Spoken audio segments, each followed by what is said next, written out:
Class 10th के students, welcome back to gravity circle. क्या हालचाल मेरे प्यारे प्यारे बच्चों। चलो great. So in the last video जो मैंने कुछ टाइम पहले अपलोड किया था, मैंने कार्बन एंड इट्स कंपाउंड नाम का चैप्टर शुरू कर दिया था और उसके अंदर मैंने आप लोगों के साथ में नॉमेनक्लेचर का बेसिक फंडा मैंने आप लोगों को पढ़ा दिया था। तो अब आप लोग हेडिंग डालेंगे rules for writing IUPAC nomenclature. तो हम लोग स्टार्ट करेंगे rules for writing IUPAC nomenclature. So मेरे प्यारे बच्चों, क्योंकि आप क्लास 11th में जाने वाले हो नेक्स्ट ईयर, अभी तो खैर आप लोग क्लास 10 के मैं आपको रूल्स पढ़ाऊंगा, लेकिन मैं आपको इस वीडियो में कोशिश करूंगा या अगले कुछ वीडियोस में मैं कोशिश करूंगा कि आप लोगों को रूल्स प्रॉपर तरीके से अभी सिखा दिए जाएं ताकि बहुत मजा आ जाए।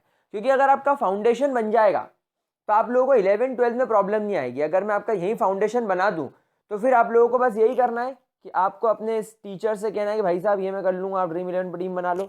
समझ रहे? चलिए ग्रेट। सो हेडिंग डालेंगे rules for writing IUPAC nomenclature.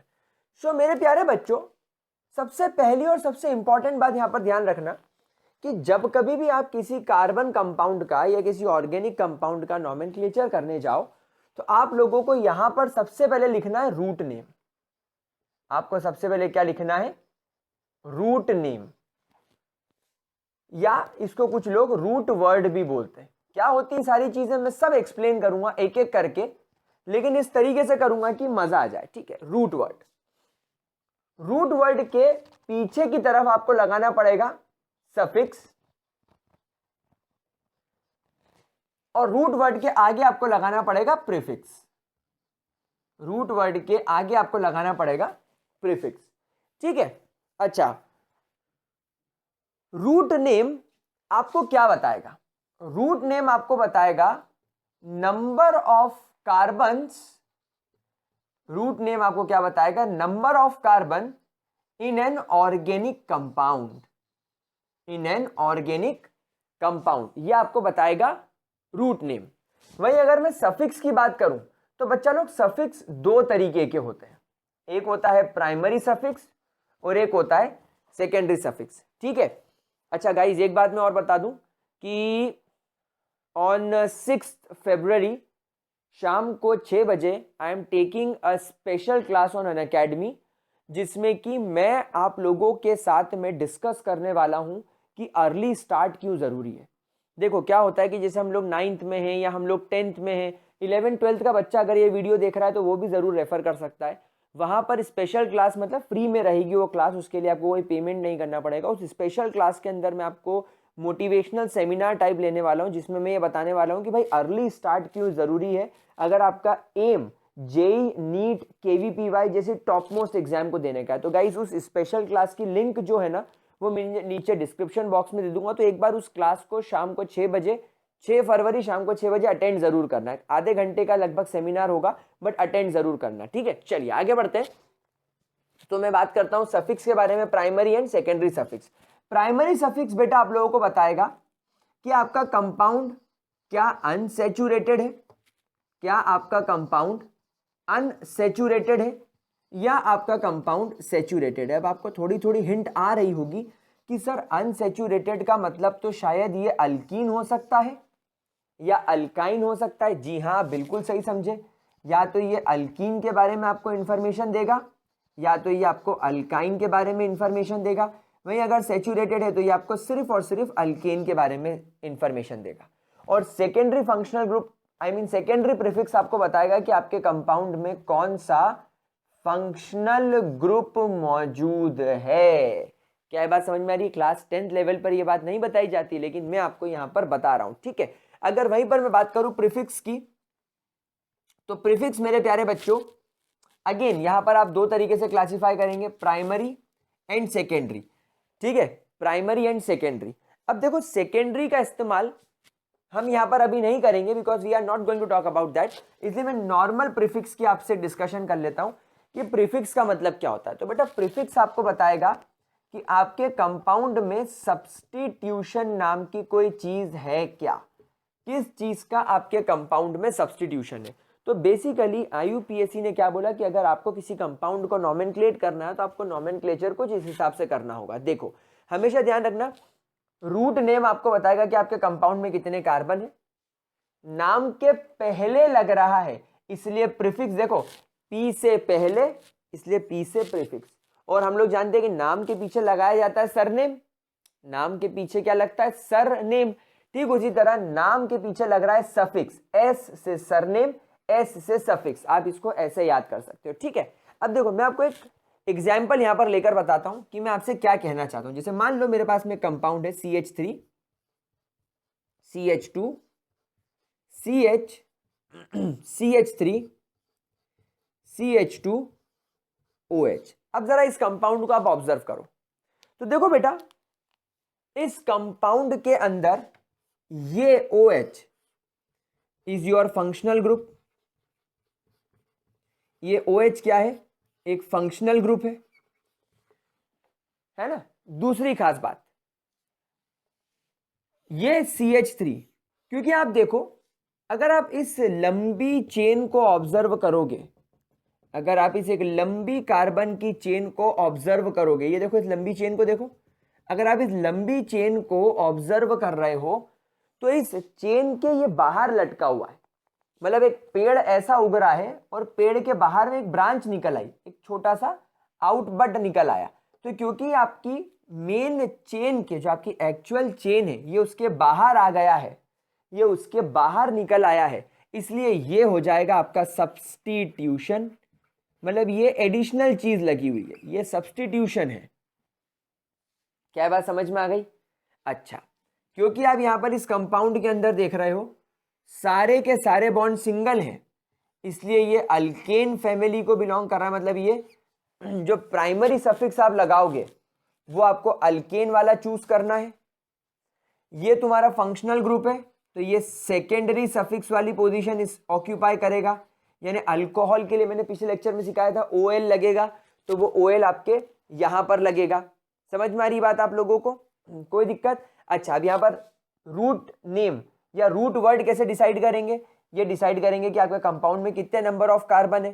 तो गाइज यहां पर ध्यान रखना, ये जो सब्स्टिट्यूशन बाहर निकल आया है चेन के, इसको नहीं गिनेंगे। चेन में कितने कार्बन है, 1 2 3 4, तो 4 कार्बन की चेन है, इसलिए 4 कार्बन के लिए जो मैं आपको रूट वर्ड सिखाऊंगा वो आपको यहां पर यूज करना है। तो ये कुछ इस तरीके से आप लोगों को IUPAC नॉमेनक्लेचर करना पड़ता है। एक बार जरा इसका स्क्रीनशॉट ले लो। पिछले लेक्चर में मैं आप लोगों को फंक्शनल ग्रुप बढ़िया तरीके से सिखा चुका हूं। अल्केन, अल्कीन, अल्काइन के बारे में आप लोगों को पता है। अल्केन के लिए ANE लगता है, अल्कीन के लिए ENE लगता है और अल्काइन के लिए YNE लगता है। सारे फंक्शनल ग्रुप हम लोग ऑलरेडी एक बार डिस्कस कर चुके हैं। सब्स्टिट्यूशन रूल्स में आ जाएगा। अब हम एक बार रूट नेम सीख लेते हैं कि रूट नेम क्या होते हैं। वैसे मैंने ये बता दिए हैं बट एक बार मैं आपको फिर से सिखा देता हूं ताकि आप लोगों को कंफ्यूजन ना हो। चलिए इसका स्क्रीनशॉट ले लीजिए, ठीक है। चलो ग्रेट। अब हम लोग यहां पर एक बात करेंगे कि आप लोगों के रूट नेम्स आप लोगों को कौन कौन से याद रखने हैं। आप लोगों को टॉप 10 रूट नेम्स याद रखने हैं कि अगर आपके कंपाउंड में 1 कार्बन है, 2 कार्बन है, 3 कार्बन है, 4 कार्बन है, 5 कार्बन है, 6 कार्बन है, 7 कार्बन है, 8 कार्बन है, 9 कार्बन है और 10 कार्बन है। आपको चेक करना है कि आपके कंपाउंड में कितने कार्बन है। अगर 1 कार्बन है तो इसके लिए रूट नेम आपको इस्तेमाल करना है मिथ। 2 कार्बन है तो आपको यूज करना है इथ। 3 है तो आपको यूज करना है प्रोप। 4 है तो आपको यूज करना है ब्यूट। इसको कोई बट नहीं बोलेगा, इसको क्या बोलेंगे, ब्यूट। 5 है तो हम इस्तेमाल करेंगे पेंट। 6 के लिए इस्तेमाल करेंगे हेक्स। 7 के लिए इस्तेमाल करेंगे हेप्ट। 8 के लिए इस्तेमाल करेंगे ऑक्ट। 9 के लिए इस्तेमाल करेंगे नोन एंड 10 के लिए इस्तेमाल करेंगे डेक। है ना, कोई दिक्कत? पक्की बात? अच्छा, नीचे के 3 तो बड़े इजी हैं भाई, तुम्हारे साल के आखिरी 3 महीने अक्टूबर नवंबर दिसंबर होते हैं। यहाँ पर भी अक्टूबर नवंबर दिसंबर सॉर्ट ऑफ ही, बस ध्यान रखना ये 8 9 और 10 के लिए है। देखो आप ऐसा भी बोल सकते हो 8 यानी ऑक्ट, 8 ऑक्ट मिलता जुलता है। 9 यानी कि नॉन, 9 से नॉन, 9 नॉन दोनों का एन है। 10 DUS 10 से डेक, डेक 10 ये भी मैच कर रहा है। हेग्स 6 आपको पता है, 5 यानी पेंट, 4 यानी ब्यूट, 3 यानी प्रॉप, 2 यानी इथ और 1 यानी कि मिथ। ये आप लोगों को रूट नेम टॉप 10 याद रखने बस, और कुछ भी नहीं करना है। आप लोगों का सारा फंडा अब धीरे धीरे क्लियर होने लगेगा। ठीक है, आगे बढ़े, इसको नोट कर लो जल्दी से, फिर मैं आपको रूल सिखाना स्टार्ट करता हूं। चलो नोट करो, इसको नोट करो। ओके बच्चा लोग, is that very very much clear to you? आगे बढ़े, कूल। चलो अब मेरे बच्चे लोग, पॉइंट नंबर 1, ये रूल क्लास 10th के हैं। 11th के ऑथेंटिक रूल्स हम अगले लेक्चर में सीखने की कोशिश करेंगे। पहले एक बार बेस बनाए, तो क्योंकि बेबी को भी बेस पसंद है, आज मैं आपका बेस बना रहा हूं। पॉइंट नंबर 1 ध्यान से सीखिएगा। सबसे पहले आपको आइडेंटिफाई करना है, identify the number of carbon in a compound. Identify number of carbon in a compound. जैसे मान लीजिए एक कार्बन, एक कंपाउंड में 5 कार्बन है तो ये आपको क्या पता लगाने में मदद करेगा? ये आपको रूट नेम पता लगाने में मदद करेगा। तो identify the number of carbon in a compound so that we can write the root name, ताकि आप लोग इसका रूट वर्ड या रूट नेम इसका लिख सको।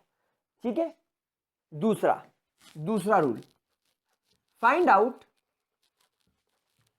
Out that the compound is having all single bond between carbon। मतलब यहां पर हमको सिर्फ और सिर्फ कार्बन के बीच में सिंगल बॉन्ड है, डबल है या ट्रिपल है, ये पता लगाना है हमको। ये नहीं देखना है कि कार्बन ऑक्सीजन में कैसा बॉन्ड है, कार्बन नाइट्रोजन में कैसा बॉन्ड है, नाइट्रोजन ऑक्सीजन में कैसा बॉन्ड है। हमको इससे कोई लेना देना नहीं है।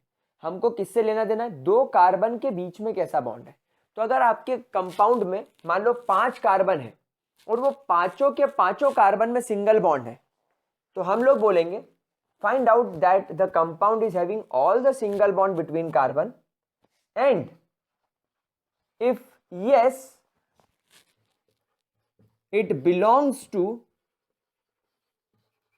alkanes,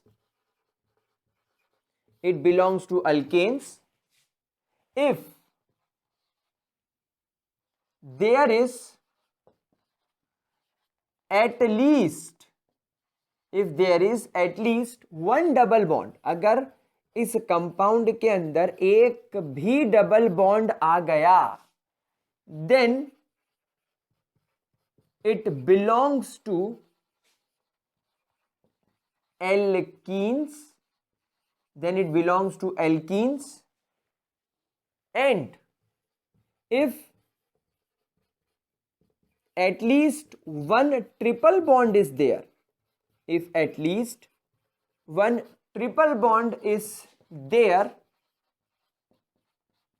it is alkyne. वो कौन सी फैमिली में चला जाएगा? एल्काइंस फैमिली में चला जाएगा। तो आपको दूसरी चीज क्या ऑब्जर्व करनी है कि आपके कंपाउंड में सिंगल बॉन्ड है, डबल बॉन्ड है या ट्रिपल बॉन्ड है। ठीक है, चलिए अब इन दोनों रूल्स को देखते हुए हम कंपाउंड का नाम लिखना सीखते हैं। फॉर एग्जाम्पल आपके पास में कंपाउंड है CH3। अब इस कंपाउंड को आप कैसे नाम दोगे? आप बोलोगे सर इस कंपाउंड में 2 कार्बन है, 2 कार्बन होने की वजह से इथ, ये इथ रूट वर्ड हो गया इसका। फिर कार्बन कार्बन में सिंगल बॉन्ड है, मतलब ये अल्केन्स फैमिली को बिलोंग कर रहा है। और अल्केन के लिए आप जो प्राइमरी सफिक्स इस्तेमाल करोगे for alkane, it is ANE। अगर आप अल्कीन के लिए इस्तेमाल करोगे तो इट इज ENE, और अगर आप अल्काइंस के लिए इस्तेमाल करोगे तो इट इज YNE। ये क्या है? आपके प्राइमरी सफिक्स। ये सब क्या है? आपके primary suffix. All these are your primary suffix for alkanes, alkenes and alkynes. Alkanes, alkenes और अल्काइंस के लिए ये आपके प्राइमरी सफिक्स हैं। और हम लोग अभी अभी कुछ देर पहले सीख कर आए हैं कि आपको सबसे पहले लिखना होता है रूट नेम, रूट नेम के आगे आता है प्रीफिक्स और रूट नेम के पीछे आता है सफिक्स। सफिक्स दो प्रकार के होते हैं, प्राइमरी और secondary. Secondary suffix functional group के लिए होता है और प्राइमरी सफिक्स ये बताने के लिए होता है कि कंपाउंड अल्केन्स वाला है या कंपाउंड अनसेचुरेटेड है, मतलब अल्कीन या अल्काइन वाला। तो क्योंकि यहां पर आपको सिंगल बॉन्ड दिख रहा है, ये सेचुरेटेड है, मतलब ये बिलोंग कर रहा है अल्केन को, तो आप इसको लिखेंगे इथ प्लस एन, यानी कि इस कंपाउंड का नाम क्या हो जाएगा, ethane. This compound will become ethane. क्या ये बात समझ में आ गई? क्या ये बात क्लियर हो गई? अच्छा, इसका स्क्रीनशॉट लो, जरा स्क्रीनशॉट लो, जल्दी से स्क्रीनशॉट लो ताकि मैं इसको रब करके आगे बढ़ सकूं।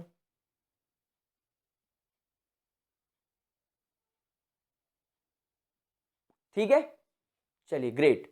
और एग्जाम्पल करके दिखाता हूं मैं आपको। पहले हम सारे एग्जाम्पल करके देखेंगे ताकि हमको मजा आ जाए, फिर ही हम लोग फिर ही क्या होता है, फिर हम लोग आगे बढ़ेंगे। ठीक है, अच्छा एक एग्जाम्पल ये उठाओ, CH3 CH2 CH3। अब आप बोलोगे सर यहाँ पर 3 कार्बन की चेन है, तो ये हो जाएगा प्रोप। देखो 3 कार्बन मतलब प्रोप, ये कार्बन ये कार्बन ये कार्बन, सब में you are observing just single bond, तो ये अल्केन फैमिली को बिलोंग कर रहा है, तो इट विल बिकम प्रोपेन।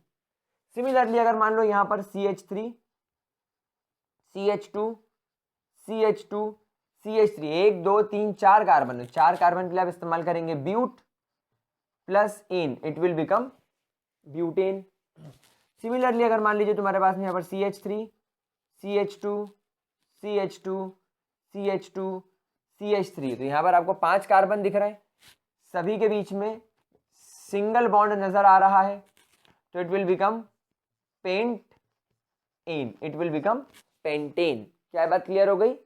कोई परेशानी? अच्छा, अब मान लो एक कंपाउंड आ रहा है तुम्हारे सामने CH2 double bond CH single bond CH3। अब इसका क्या नाम दोगे? अब आप बोलोगे सर टोटल कार्बन 3 है, तो 3 कार्बन के लिए तो हम इस्तेमाल करेंगे प्रोप, लेकिन यहां पर आ गया एक डबल बॉन्ड, और जब कभी भी डबल बॉन्ड आता है, अगर एटलीस्ट एक भी डबल बॉन्ड आ गया, मिनिमम एक डबल बॉन्ड आ गया, मतलब वो अल्कीन फैमिली को बिलोंग कर रहा है, अल्कीन बोले तो ENE, तो it will become prop plus in, यानी इट विल बिकम प्रोपीन। वहीं पर अगर मान लो तुम्हारे पास में CH3 CH2 CH double bond CH3 आ जाता है, तब क्योंकि इसमें 4 कार्बन है, तो ये हो जाएगा ब्यूट प्लस इन, यानी इट विल बिकम ब्यूटीन। वहीं पर अगर मान लीजिए आपके पास में कंपाउंड है CH ट्रिपल बॉन्ड CH, तो अब इस कंपाउंड में 2 कार्बन है, इसलिए इथ, और एक ट्रिपल बॉन्ड होने की वजह से it belongs to alkynes family, यानी इथाइन, तो इट विल बिकम इथाइन। वहीं पर अगर मान लीजिए आपके पास में कंपाउंड है CH3 CH2 C triple bond CH, अब यहां पर 1 2 3 4 कार्बन हो गए, 4 कार्बन के लिए अब हमेशा यूज करते हैं ब्यूट, लेकिन एक ट्रिपल बॉन्ड आ गया, इस वजह से अब ये कन्वर्ट हो गया आइंस में। मतलब आप समझ रहे हो, सिंगल बॉन्ड की कोई वैल्यू नहीं है।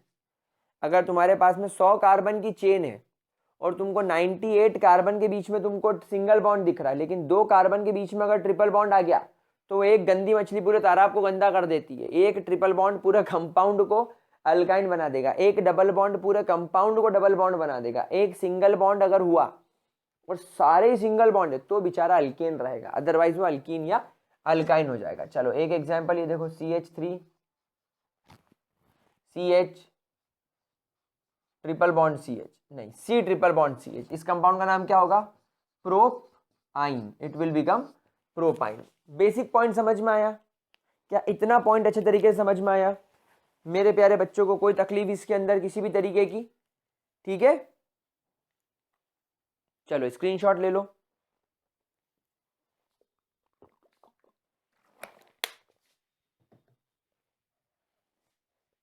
चलिए अब अगले रूल की तरफ चलते हैं। Is the functional group rule. अब अगर मान लो आपको कुछ ऐसे फंक्शनल ग्रुप दिख जाते हैं, if a functional group is present,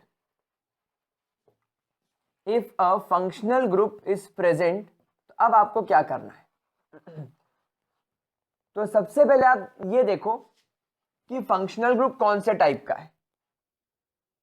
क्या ये फंक्शनल ग्रुप प्रीफिक्स टाइप का है और या ये फंक्शनल ग्रुप सफिक्स टाइप का है? याद है मैंने आप लोगों को कुछ ऐसे फंक्शनल ग्रुप पढ़ाए थे जो हमेशा नाम के पहले लगते हैं, हमेशा नाम के आगे यानी प्रीफिक्स में लगेंगे। तो प्रीफिक्स टाइप के फंक्शनल ग्रुप कौन कौन से हैं?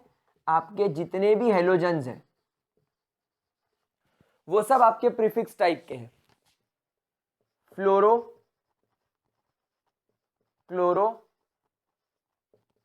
Bromo, iodo. अच्छा, इसके अलावा आपका नाइट्रो, नाइट्रो बोले तो कौन सा? NO2, ये हमेशा नाम के पहले लगता है। फिर आपका ईथर, ईथर बोले तो R O R, दो अल्काइल ग्रुप के बीच में ऑक्सीजन, जैसे CH3O CH3, CH3O CH3, तो इसको नाम के पहले लगाना पड़ेगा। तो क्या लगाएंगे? इसके लिए हम लिखेंगे एल्कोक्सी, एल्कोक्सी। जो भी अल्काइल ग्रुप होगा, जैसे कि मान लीजिए 3 कार्बन वाला है, तो मैं आपको लिखना सिखाऊंगा इसको, डोंट वरी। इसको नाम क्या लगाएंगे हम लोग? एल्कोक्सी। ठीक हो गया, कोई परेशानी? वहीं पर अगर हम सफिक्स वालों की बात करें तो भाई फिर इसके अंदर तो लंबी लिस्ट है। अल्कोहल है, तुम्हारा कार्बोक्सिलिक एसिड है, और ये सारी लिस्ट मैं आपको पिछली क्लास में सिखा चुका हूं। एल्डिहाइड है, कीटोन है, फिर तुम्हारा नाइट्राइल है, C∣N, बहुत सारे होते हैं। ठीक है ना? तो ये आप लोगों को आइडेंटिफाई करना है कि कौन से टाइप का है, जो जैसे टाइप का है वो आएगा। अच्छा, सफिक्स में भी कौन से सफिक्स में आएंगे? प्राइमरी में आएंगे क्या? नहीं, ये सब आएंगे सेकेंडरी सफिक्स के अंदर। They all will be added in secondary suffix. अब इनका इस्तेमाल कैसे करना है मैं दोनों का एक एक करके बताऊंगा।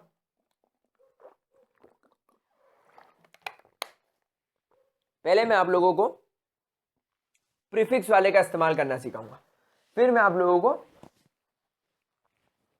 सफिक्स का इस्तेमाल करना सिखाऊंगा। ठीक है, चलिए बात करते हैं सबसे पहले प्रीफिक्स वाले की। जैसे मान लीजिए आपके पास में कंपाउंड है CH3 CH2 CH2 Br।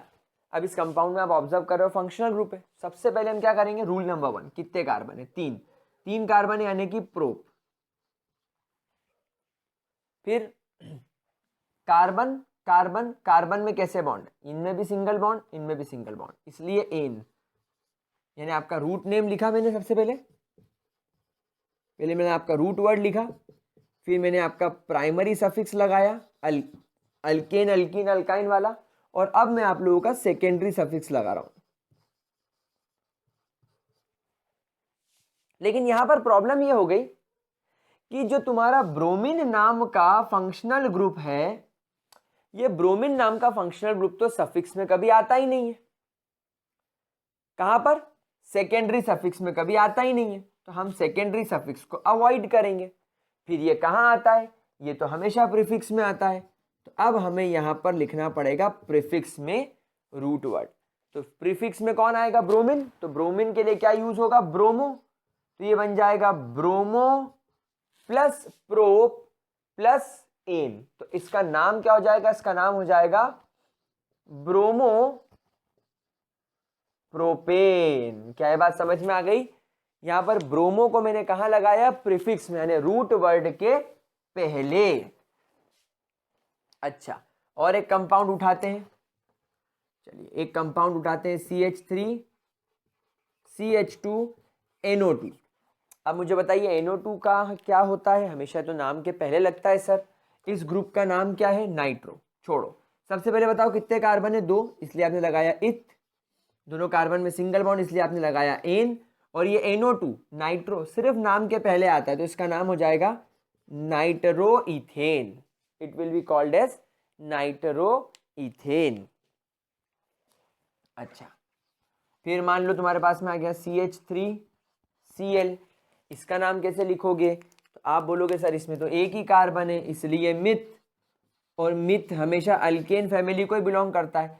Ethane alkyne और अल्काइन में कभी भी डबल बॉन्ड जो होता है, डबल बॉन्ड या ट्रिपल बॉन्ड वाला, वो दो कार्बन के बीच में होता है, दो कार्बन के बीच में होता है। और मीथेन में तो एक ही कार्बन है, तो ये अल्कीन और अल्काइन फैमिली को बिलोंग नहीं करेगा, सिर्फ अल्केन फैमिली को बिलोंग करेगा, और ये आ जाएगा क्लोरो, फिर विल बिकम क्लोरोमीथेन। ठीक है, कोई दिक्कत, कोई परेशानी? मैं आपको ईथर क्यों नहीं सिखा रहा हूँ, वो ROR क्यों नहीं सिखाया मैंने, क्योंकि उसके लिए हमको हायर लेवल के रूल्स लगेंगे। ये बेसिक लेवल के रूल्स पे उसको समझाना नामुमकिन है। लंबी चेन सिलेक्ट करना, फिर एक को सब्स्टिट्यूएंट बताना, वो हम आगे सीखेंगे, जब हम डिटेल में जाएंगे तब सीखेंगे। मैं आपको इसी कोर्स में सिखा दूंगा, लेकिन पहले ये नोट कर लो, ये ऐसे लिखे जा सकते हैं। अब हम बात करते हैं उन फंक्शनल ग्रुप्स की जो सफिक्स में आएंगे। कौन से सफिक्स में? सेकेंडरी सफिक्स में। जैसे फॉर एग्जांपल आपके पास में कंपाउंड आ गया CH3 CH2, सिंगल बॉन्ड है, single bond CH2, single bond C, double bond O OH। तो बेटा एक बात रूल याद रख लो, जो तुम्हारा अल्डिहाइड होता है CHO, जो तुम्हारा कीटोन होता है C डबल बॉन्ड O, जो तुम्हारा कार्बोक्साइलिक एसिड होता है C double bond O OH। और भी वैसे बहुत सारे होते हैं जो मैंने आपको सिखाए थे, जैसे मैंने आपको ईस्टर्स सिखाए थे, C double bond O OR, है ना। फिर मैंने आपको असाइल हैलाइड्स सिखाए थे। वैसे ये सब मैं आपको यहाँ पर सॉल्व करने की जरूरत तो नहीं है, पर आप मेजरली जो छोटे बच्चे अपने आप को छोटू छोटू समझ रहे हैं, वो ये तीन याद कर लें। ईस्टर, असाइल हैलाइड को अभी भूल जाएं। अभी इन तीनों को देखो, इनका जो कार्बन है, इनका जो कार्बन है ये आपको रूट वर्ड में इंक्लूड करना है। तो you have to include the carbon of functional group in root word. ठीक है, अब क्योंकि यहां पर C double bond O OH आप देख के समझ गए कि तो कार्बोक्सिलिक एसिड है, तो एक कार्बन, दो कार्बन, तीन कार्बन, चार कार्बन लिखूंगा। बच्चे गलती करते कि सर तीन कार्बन की चेन हो गई और ये COOH तो आपका फंक्शनल ग्रुप हो गया, तो वो इसको गलत लिख देते हैं। नहीं, गलत नहीं लिखना है आपको, इन तीनों के कार्बन को फंक्शनल ग्रुप में, मतलब फंक्शनल ग्रुप के कार्बन को रूट वर्ड में इंक्लूड करना है। तो कितने कार्बन है? एक, दो, तीन, चार, तो चार कार्बन के सेट विल बिकम ब्यूट। एक सिंगल बॉन्ड दोनों कार्बन में, इन दोनों में सिंगल बॉन्ड, इन दोनों में सिंगल बॉन्ड, तो इट विल बिकम एन। लेकिन अब आता है एक इंपॉर्टेंट लॉजिक। अब हमेशा ध्यान रखना, जब आप प्राइमरी सफिक्स को सेकेंडरी सफिक्स से कनेक्ट करते हो तो आपको इसमें से ई को माइनस करना होता है, ई हटाना होता है, और C double bond O OH carboxylic acid का ओइक एसिड आपको जोड़ना होता है। यानी प्राइमरी सफिक्स में से, from primary suffix remove E and add the name of secondary suffix and add secondary suffix name। Secondary suffix का जो भी नाम है वो आपको ऐड कर देना है। तो यहां पर सेकेंडरी सफिक्स का नाम क्या है? Oic acid. तो अब ये क्या बन जाएगा? अब ये बन जाएगा ब्यूट में से एन, एन ही रह गया क्योंकि ई हमने माइनस कर दिया, और कार्बोक्सिलिक एसिड का फंक्शनल ग्रुप होता है ओइक एसिड। तो इसका नाम क्या हो गया? Butanoic acid. This compound will be called as butanoic acid. समझ में आई? इस पॉइंट को जल्दी से नोट करो ताकि मैं आपको आगे बढ़ा सकूं।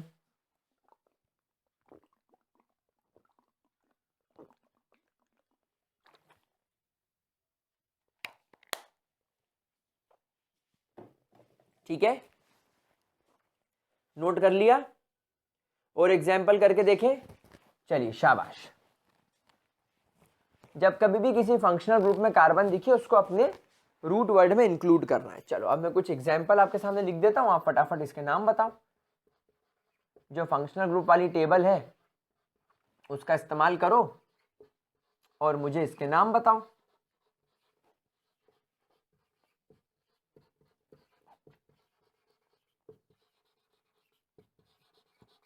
करो करो करो करो करो, नाम सॉल्व करना स्टार्ट करो जल्दी जल्दी, बिल्कुल भी वेट नहीं करना है।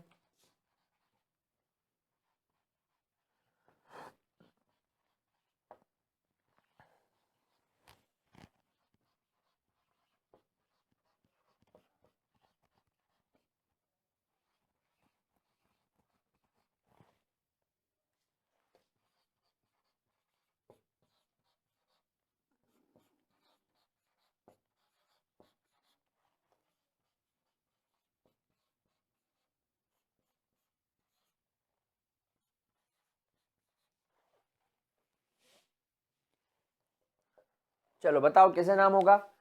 हाँ जी सर 3 कार्बन, ठीक है, इसमें तो ऑक्सीजन में कार्बन है ही नहीं, तो 3 कार्बन, प्रोप, सारे सिंगल बॉन्ड इसलिए एन, एन में से ई हटा दिया क्योंकि सेकेंडरी सफिक्स यानी आपका फंक्शनल ग्रुप अल्कोहल का OL जोड़ना होता है, इट विल बिकम प्रोपेनॉल। अब इसमें कार्बन है तो 1 2 3 कार्बन, इसलिए इसका नाम प्रोप, सब में सिंगल बॉन्ड इसलिए एन। अब देखो एन का ई नहीं लगा रहा मैं, और अल्डिहाइड के लिए हम यूज करते अल, तो इट विल बिकम प्रोपेनल। देखो ये नल है ये ओल है। अब यहाँ पर 1 2 3 4 5 कार्बन, ये तुम्हारा कीटोन है, C डबल बॉन्ड O, देखो सब में सिंगल बॉन्ड, देखो सारे सिंगल बॉन्ड दिख रहे हैं। तो 5 कार्बन के लिए मैं लिखूंगा पेंट, सारे सिंगल बॉन्ड के लिखूंगा N, और ये तुम्हारा कीटोन है तो कीटोन के लिए आ जाएगा ओन, तो इट विल बिकम पेंटेनोन। अच्छा यहाँ पर देखो ये तुम्हारा कार्बोक्सिलिक एसिड, इसका कार्बन 2 कार्बन, तो इथ, इन दोनों के बीच में सिंगल बॉन्ड इसलिए एन, और ई हटा के ओइक एसिड जोड़ दिया तो it will become ethanoic acid. यहाँ पर 3 कार्बन है, अबे तो फिर से वही आ गया प्रोपेनॉल, हटाओ इसको लिखने की जरूरत नहीं है। अच्छा अब यहाँ पर देखो, यहाँ पर डबल बॉन्ड है और कार्बोक्सिलिक एसिड, तो 1 2 3 4 कार्बन इसलिए ब्यूट, डबल बॉन्ड होने की वजह से इन, और कार्बोक्सिलिक एसिड का ओइक एसिड, तो पहले इन में से ई हटाया मैंने। भाई कोई भी प्राइमरी सफिक्स हो, एन इन और आइन, ई हटेगा, एन हो इन हो या आइन हो, सिंगल हो डबल हो या ट्रिपल बॉन्ड हो, ई हटेगा और ये लगेगा, तो ब्यूटेनोइक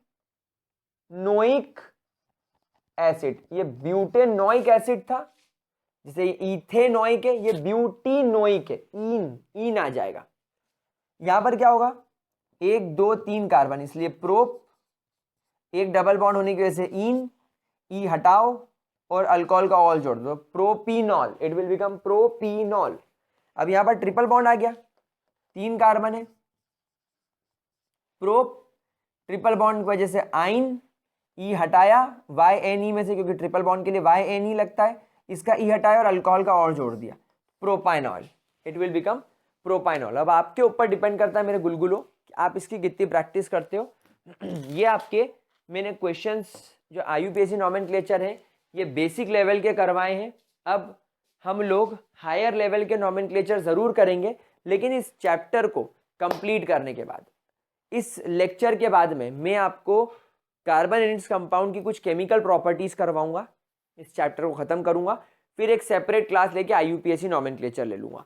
अब मैं अनअकैडमी पर भी पढ़ा रहा हूं और आप लोगों की कैटेगरी को भी पढ़ा रहा हूं, 8 9 10 फाउंडेशंस को, फाउंडेशन लेवल पर ही JEE और नीट लेवल के लिए मैं पढ़ा रहा हूं। तो अगर हायर लेवल की स्टडीज करना हो तो आप अनअकैडमी पर भी मुझको फॉलो कर सकते हो, बिल्कुल फ्री ऑफ कॉस्ट क्लासेस वहां पर चल रही होती है मेरी।